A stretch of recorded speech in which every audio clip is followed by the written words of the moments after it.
बहुत निराश किया।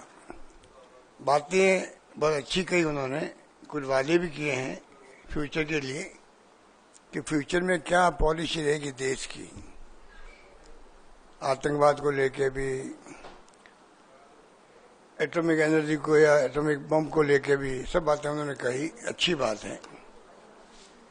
पर जो पूरा देश इंतजार कर रहा था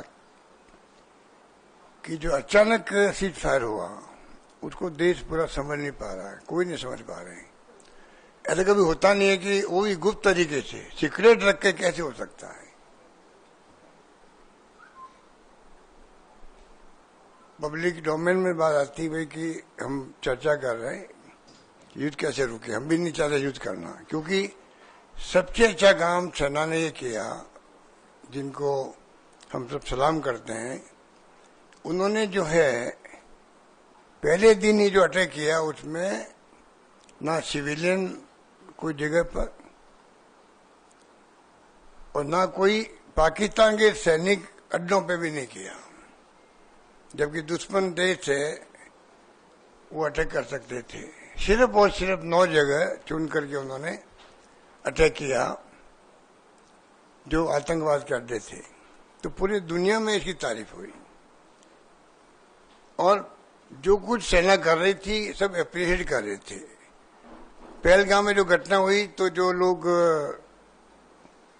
26 परिवारों के अलावा भी देश के हर परिवार के अंदर दुख का आभास हो रहा था और वो सोच नहीं पा रहे कि इसका क्या सब क्या काम लें, संवेदना के लिए भी। ऐसे माहौल में देश चल रहा था, अटैक किया गया, बताया गया 100 लोग आतंकवादी मारे गए, सब कुछ ठीक चल रहा था, सब कुछ ठीक चल रहा था। और हमारा तो इतिहास रहा है, आजादी के बाद से ही हिंदुस्तान की फौजों ने कमाल ही किया है। गोवा से बात शुरू करें अपन, गोवा में तो 61 में शायद उसको हमने छुड़ा लिया पुर्तगालियों से, उस वक्त भी युद्ध हुआ था। बचपन मुझे याद है, जब मैं खुद स्कूल में पढ़ता था तब की बात है। 74 में सिक्किम को छुड़ा लिया। अमेरिका का दबाव हिंदुस्तान पे हर वक्त रहा है, चाहे गोवा हो चाहे वो सिक्किम हो। उसके बाद बांग्लादेश का तो 71 का आपको मालूम ही है। बांग्लादेश की घटना को भी हमने उसको और जो पॉलिसी एनडीए गवर्नमेंट की दबा के रखने की इतिहास को, उसके कारण की नई पीढ़ी तो पता ही नहीं, वो समझ नहीं पाएगी कि हो क्या रहा देश के अंदर। वो उसको गर्व करने की स्थिति नहीं रहेगी उनकी।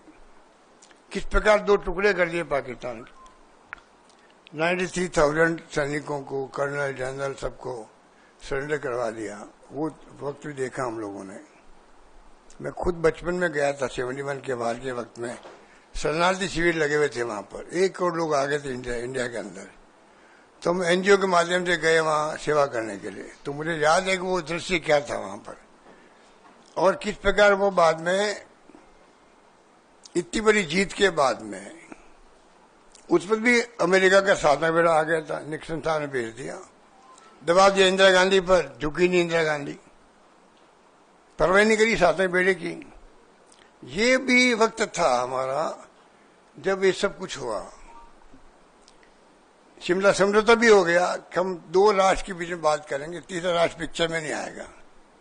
अभी जो ट्रम्प साहब पिक्चर में आ रहे हैं वो पता नहीं इनकी कंसर्न से आ रहे हैं सरकार की या वो अपने हिसाब से आ रहे हैं। वो भी देश के सामने स्पष्ट करना चाहिए प्राइम मिनिस्टर को, एमईए को, कि भाई वो ट्रम्प साहब जो सब कुछ कह रहे हैं आज के टाइम में, उसके पीछे क्या राज है, क्या दबाव है, हम क्यों सुन रहे हैं, स्पष्टीकरण क्यों नहीं दे रहे हम लोग। इसलिए मैं आपको कह रहा था कि सेना के बलबूते पर जो आज तक इतिहास में ये घटनाएं बड़ी बड़ी हुई। अरुणाचल प्रदेश था, चाइना का परवाह नहीं करी, उसको भी हमने स्टेट का दर्जा दे दिया। 65 का वार था, हमने देखा हमारे खुद के शहर में 500 बम गिर गए थे। तो बचपन से देखते आ रहे 65 का वार सेना ने जम के लड़ा, लाल बहादुर शास्त्री जी थे उस वक्त में। फिर आपको मालूम है कि किस प्रकार उस पर कुछ लोगों ने विरोध किया उनका। इन्हीं लोगों ने जो आज सत्ता में बैठे हुए हैं। 71 का बार मैंने बता दिया आपको। कारगिल के युद्ध हुआ, वो तो वाजपेयी जी थे, तभी सेना ने कमाल किया। वो बोफोर्स तोप राजीव गांधी जिंदाबाद के नारे लगाए थे हमारे सैनिक लोग, जब तोप चलती थी तो। और उसी राजीव गांधी को बदनाम करके उन्होंने, आप सबको मालूम है मीडिया वालों को, कि इनके षड्यंत्र किस प्रकार कामयाब होते हैं। जैसा भी हो गया इनका बाबा रामदेव और अन्ना हजारे के नाम से सरकार बदल जाती है, पब्लिक पर्सन बन जाता। तो ये सब कुछ हमने देखा है। जो मैं बात करना चाहता, जब सब कुछ हो रहा है तो ट्रम्प साहब ने कौन सी ठेकेदारी ले रखी है? वो ठेकेदार बन गए खुद ही, या तो खुद बन गए या हमारी चुप्पी जो है हमारे देश के सरकार की, उस चुप्पी ने उनके हौसले बढ़ा दिए हैं कि सीज फायर वो कर रहे हैं कि रात भर मैंने मेहनत करी है हमारे लोगों ने। अब मेहनत करने में कौन कौन भागीदार थे, ये बात स्पष्ट होनी चाहिए देश के सामने। कोई स्पष्ट नहीं हुई। अब वो कहते हैं कश्मीर का हल भी मैं कर सकता हूं, हजारों साल से जो झगड़ा चल रहा है। जबकि 71 वार के बाद में मिस्टर भुट्टो आए थे, इंदिरा जी गई थी शिमला के अंदर, एग्रीमेंट हुआ लिखित के अंदर कि कोई तीसरा मुल्क, इवन यूएन भी पंचायती नहीं करता है। 2 मुल्कों के बीच में बात होगी हमेशा कश्मीर के बारे में लेकर के। ट्रम्प साहब तो उसकी तरफ भी बात करने लग गए। बहुत खतरनाक बात है वो, बहुत खतरनाक बात है। मैं रिपीट करना चाहता हूं, बहुत खतरनाक बात है कि मिस्टर ट्रम्प कह रहे हैं कि कश्मीर का मुद्दा मैं हल करवा दूंगा। पता नहीं वो किसके पक्ष में फैसला कर देंगे। तो ये जो बार बार मैं देख रहा हूं, और ट्रम्प साहब ने तो हिंदुस्तान पाकिस्तान को बराबर आके रख दिया। जो उनके ट्रम्प ट्वीट आते हैं, कहां तो हिंदुस्तान कहां पाकिस्तान, उसको आपने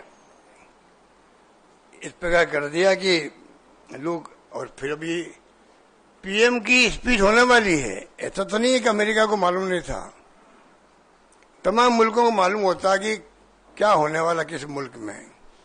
वो तो अमेरिका है। इधर prime minister Modi ji address करने वाले थे, उसके पहले ट्वीट कर दिया उन्होंने कि दोनों मुल्कों को हमने कहा कि अगर व्यापार करना है तो आपको युद्ध बंद करना पड़ेगा। ये तमाम बातें जो हो रही है, इसका जवाब प्रधानमंत्री जी ने नहीं दिया। ये मेरी शिकायत उनसे है।